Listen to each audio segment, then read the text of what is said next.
না বন্ধুরা, তো আজকে রুটি দিয়ে খাওয়ার জন্য একটা রেসিপি তৈরি করছি, যেটা খেতে খুবই সুস্বাদু হয়। তো প্রথমে দেখো, এখানে আমি দুটো আলু, বড় বড় দুটো আলু কেটে নিয়েছি, কেটে সুন্দর করে ধুয়ে নিয়েছি। তো দেখো, কড়াইতে তেল দিয়ে দিয়েছি, তেলটা গরমও হয়ে গেছে। তো এইবার কিছুটা আমরা কারি পাতা দিয়ে দেবো, আর দিয়ে দেবো সামান্য তো সরষে। এইবার আমরা এর মধ্যে কেটে রাখা আলুটা দিয়ে দেবো। আলুটা খুব ভালো করে ভেজে দিতে হবে, একটু নাড়াচাড়া করে নিলাম। এবার এর মধ্যে সামান্য পরিমাণে লবণটা দিলে একটু তাড়াতাড়ি আলুটা গলে যাবে, নরম হয়ে যাবে। তো দিয়ে দিলাম লবণ। তো আলুটা যতক্ষণ ভাজা হচ্ছে, তো তার মধ্যে আমরা চলো মশলাটা, স্পেশাল মশলাটা দেবো, সেই মশলাটা রেডি করে নিই। তো দিয়ে দিলাম জিরে। আর তোমরা অবশ্যই এখানে গোটা ধনে নেওয়ার চেষ্টা করবে, তো আমার কাছে গুঁড়ো করা ছিল, তবে গুঁড়োটাই দিয়ে দিলাম। দেখো, আর দিয়ে দিয়েছি শুকনো লঙ্কা।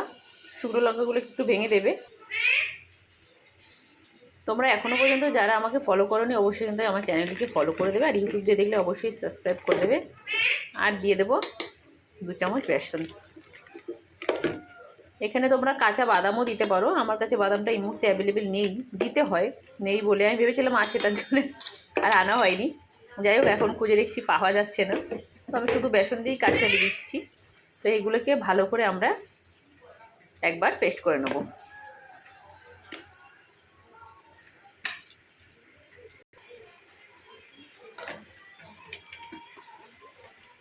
দেখো, পেস্টটা হয়ে গেছে।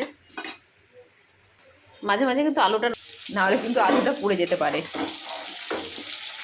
দেখো, আলুটা পুরো ভাজা ভাজা হয়ে এসছে। দিয়ে দেবো সামান্য পরিমাণে হলুদ, আর দিয়ে দেবো মশলাটা, দিয়ে ভালো করে নাড়িয়ে নিতে হবে। দেখো, আমি ভালো করে নাড়িয়ে নিয়েছি। এবার গ্যাসটাকে একদম লোতে আমি এটাকে ঢেকে রাখবো। এভাবে 4-5 মিনিট পরেই দেখবে ভাজা ভাজা হয়ে গেলে একটা বেসনের খুব সুন্দর, মানে বেসন যে ভাজা হয়ে গেলে তার একটা খুব সুন্দর সেন্ট বেরোবে। তো আমার এটা রেডি হয়ে গেছে। তো এটা কিন্তু রুটিতে খেতে খুব ভালো লাগে, তো অবশ্যই ট্রাই করে দেখবে বাড়িতে।